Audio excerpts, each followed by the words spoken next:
പ്രിയ സുഹൃത്തുക്കളെ, തുറന്ന പുസ്തകം ഗ്രൂപ്പിൻ്റെ ലൈഫ് ടിപ്സിലേക്ക് ഹൃദ്യമായ സ്വാഗതം. പ്രഗത്ഭ കമ്പ്യൂട്ടർ പ്രൊഫഷണലുകളാണ് വീനസും പ്രിയങ്കയും. കല്യാണം കഴിഞ്ഞ് 15 വർഷങ്ങളായി. 2 കുട്ടികളുടെ രക്ഷിതാക്കളാണ്. കുറച്ചായി അവർ തമ്മിൽ സ്വരച്ചേർച്ചയില്ല. 2 കുട്ടികൾ ഉള്ളതുകൊണ്ട് ഒന്നിച്ചു കഴിയുന്നു എന്നതു മാത്രമായിരുന്നു രണ്ടുപേരുടെയും സ്വരച്ചേർച്ച. നിസ്സാര കാര്യങ്ങൾക്ക് അവൾ ശാരീരിക ബന്ധത്തിൽ നിന്നും അകന്നു നിൽക്കുക പതിവാണ്. ഇത് അയാളെ വല്ലാതെ പ്രകോപിപ്പിക്കുന്നു.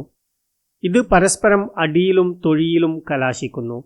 ജോലി തിരക്കു കഴിഞ്ഞ് ഒരാശ്വാസം കിട്ടുന്നതിന് വേണ്ടിയാണ് വീട്ടിൽ വരുന്നത്.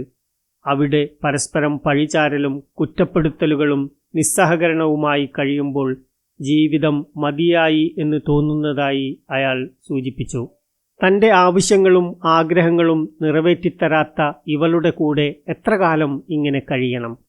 എൻ്റെ ശാരീരിക ആവശ്യം പോലും നിറവേറ്റിത്തരാത്ത പെണ്ണിനെ പിന്നെന്തിന് ഞാൻ വെച്ചു നിർത്തണം എന്ന അയാളുടെ പ്രതികരണം ദേഷ്യത്തോടെയായിരുന്നു.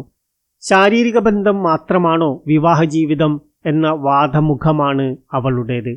സംസാരിക്കാനും സ്നേഹം പ്രകടിപ്പിക്കാനും ഒന്നിനും സമയം നൽകാതെ വെറും ശാരീരിക ബന്ധത്തിന് ശ്രമിക്കുന്ന ഇയാളോട് എനിക്ക് ശരിക്കും വെറുപ്പാണെന്ന് പറഞ്ഞ് അവൾ മുഖം തിരിച്ചു. ഈ കാരണത്താൽ തന്നെ ബോധപൂർവം നേരത്തെ കിടന്നോ വൈകിക്കിടന്നോ ക്ഷീണം ഭാവിച്ചോ അസുഖം നടിച്ചോ ഒഴിഞ്ഞുമാറുക പതിവായിരുന്നു. ഇത് അയാളിൽ പ്രതികാര ജ്വാല ആളിക്കത്തിച്ചു. ഒരിക്കൽ അവളുടെ ഇത്തരം നിസ്സഹകരണത്തിൽ പ്രകോപിതനായ അയാൾ അവളുടെ മുഖത്ത് കാർക്കിച്ചു തുപ്പി. സഹിക്കവയ്യാതെ അവൾ അയാളുടെ ചെകിടത്ത് അടിച്ച് പരിക്കേൽപ്പിച്ചു. 10 വർഷത്തിനിടയിൽ കലഹിച്ച് മാറി താമസിക്കേണ്ടി വന്നത് 5 വർഷത്തോളം. അവസാനമായി പിണങ്ങി വേർപെട്ട് കഴിഞ്ഞത് നീണ്ട 2.5 വർഷം. ഇപ്പോൾ യോജിച്ചിട്ട് മാസങ്ങളായി. ഇനി എപ്പോൾ പൊട്ടുമെന്ന ഭീതിയിലാണ് രണ്ടുപേരും. ഒന്നുകിൽ യോജിക്കുക അല്ലെങ്കിൽ പിരിയുക എന്ന തീരുമാനത്തിലായിരുന്നു അവരെയും കൂട്ടി ബന്ധുക്കൾ വന്നത്. എന്താണ് നിങ്ങളുടെ പ്രശ്നമെന്ന ചോദ്യത്തിന് അവൾ പ്രതികരിച്ചത് ഇങ്ങനെ: സ്നേഹിക്കാനും അംഗീകരിക്കാനും അറിയാത്ത ഇയാൾ ആഗ്രഹ പൂർത്തീകരണത്തിനു വേണ്ടി മാത്രമാണ് എന്നെ സമീപിക്കുന്നത്. അത് എന്നെക്കൊണ്ടാവില്ല. അതുകൊണ്ട് തന്നെ അയാളോട് എന്തോ വെറുപ്പ് തോന്നുന്നു. ശാരീരിക ബന്ധത്തിനു പോലും മനസ്സറിഞ്ഞ് സമ്മതിക്കാതിരിക്കുമ്പോൾ വല്ലാത്ത മടുപ്പും വെറുപ്പും പകയുമുണ്ടാകുന്നു.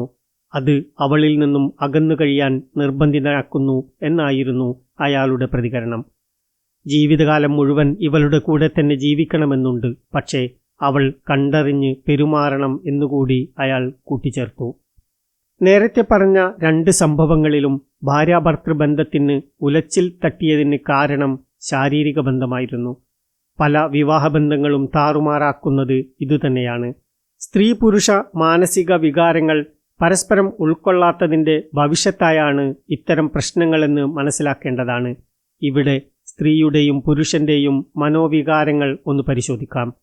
ഒരു സ്ത്രീയെ സംബന്ധിച്ചിടത്തോളം നല്ല ശാരീരിക ബന്ധത്തിന് നിദാനമാകുന്നത് സ്നേഹവും അംഗീകാരവുമാണ്.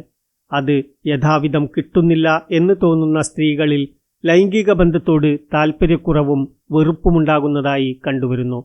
പരസ്പരം ആശയവിനിമയവും സ്നേഹപ്രകടനങ്ങളും അംഗീകാരവും വിട്ടുവീഴ്ചയും അവളിൽ അഭിമാനവും സുരക്ഷിതത്വബോധവും ഉളവാക്കുന്നു.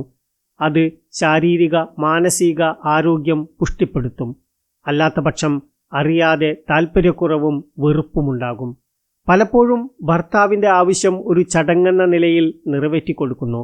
ഭർത്താവിൽ നിന്ന് തീരെ സ്നേഹവും അംഗീകാരവും കിട്ടുന്നില്ലെന്ന് മാത്രമല്ല, കുറ്റപ്പെടുത്തലുകളും കുറ്റം കണ്ടെത്തലുകളും മാത്രമാവുമ്പോൾ സുരക്ഷിതത്വ ബോധം നഷ്ടപ്പെടുകയും പ്രതിഷേധ രൂപത്തിൽ അവൾ അറിഞ്ഞോ അറിയാതെയോ ശാരീരിക ബന്ധത്തിൽ നിന്നും അകന്ന് കഴിയുകയും മറ്റു ചിലപ്പോൾ അതിൽ മരവിപ്പ് തന്നെ ഉണ്ടാവുകയും ചെയ്യുന്നു. ഇങ്ങനെ പ്രശ്നങ്ങൾ കലുഷിതമാവുകയും അത് വിവാഹബന്ധം വേർപെടുത്താൻ കാരണമാവുകയും ചെയ്യുന്നു. എന്നാൽ പുരുഷന്റെ നില അല്പം വ്യത്യസ്തമാണ്. ശാരീരിക ബന്ധത്തിൽ ശരിയായ ആനന്ദം നൽകാത്ത ഒരു പെണ്ണിനെ എങ്ങനെ സ്നേഹിക്കാനും അംഗീകരിക്കാനും സാധിക്കുമെന്ന നിലപാടാണ് അയാൾക്ക്. പുരുഷനെ സംബന്ധിച്ചിടത്തോളം സെക്സ് മുൻപന്തിയിലാണ് നിൽക്കുന്നത് എന്നർത്ഥം. ഈ രണ്ട് മാനവും സ്ത്രീയും പുരുഷനും യഥാവിധം ഉൾക്കൊള്ളുകയും പരസ്പരം കണ്ടറിഞ്ഞ് പ്രവർത്തിക്കുകയും ചെയ്യുമ്പോൾ വിവാഹജീവിതം പരമോന്നതിയിൽ എത്തുകയും സന്തോഷവും സമാധാനവും സുരക്ഷിതത്വവും കളിയാടുന്ന കുടുംബജീവിതം സാധ്യമാവുകയും ചെയ്യുന്നു.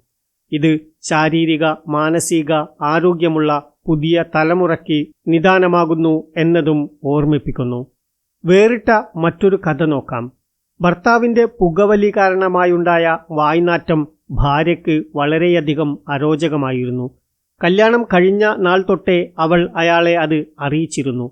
പക്ഷേ അയാൾക്ക് അത് ഒഴിവാക്കാനോ കുറക്കാനോ പറ്റിയില്ല. വൃത്തികെട്ട ചുണ്ടും പല്ലും മുഖത്തേക്ക് അടുപ്പിക്കുമ്പോൾ അവൾക്ക് സഹിക്കാൻ പറ്റുന്നില്ല. ആദ്യമൊക്കെ നിർബന്ധിതാവസ്ഥയിൽ സഹിച്ചു. ക്രമേണ അത് അവളെ ശാരീരിക ബന്ധത്തിൽ നിന്നും പാടെ അകറ്റി. ഇത് അയാളെ പ്രകോപിപ്പിച്ചു. കുറ്റം കണ്ടെത്തലും മർദ്ദനമുറകളും പതിവായി. വല്ലപ്പോഴും മദ്യപിക്കുന്ന അയാൾ സ്ഥിരം രാത്രിയിൽ മദ്യപിക്കാനും ലക്കും ലഗാനുമില്ലാതെ അവളെ ഉപദ്രവിക്കാനും തുടങ്ങി.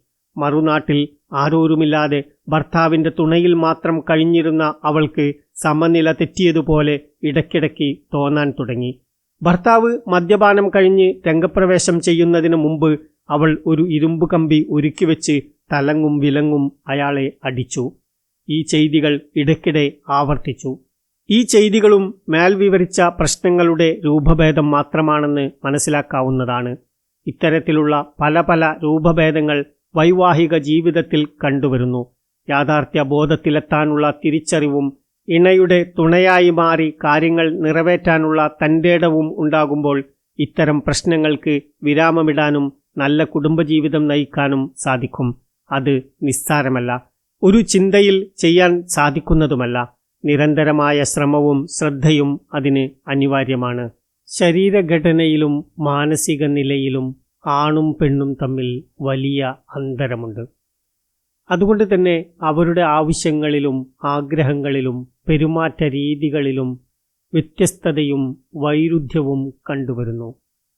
അതാകട്ടെ സ്ത്രീയും പുരുഷനും ഒന്നിച്ച് നയിക്കേണ്ട അല്ലെങ്കിൽ കഴിയേണ്ട കുടുംബത്തിൽ വലുതും ചെറുതുമായ അനേകം പ്രശ്നങ്ങൾക്ക് കാരണമാകുന്നു.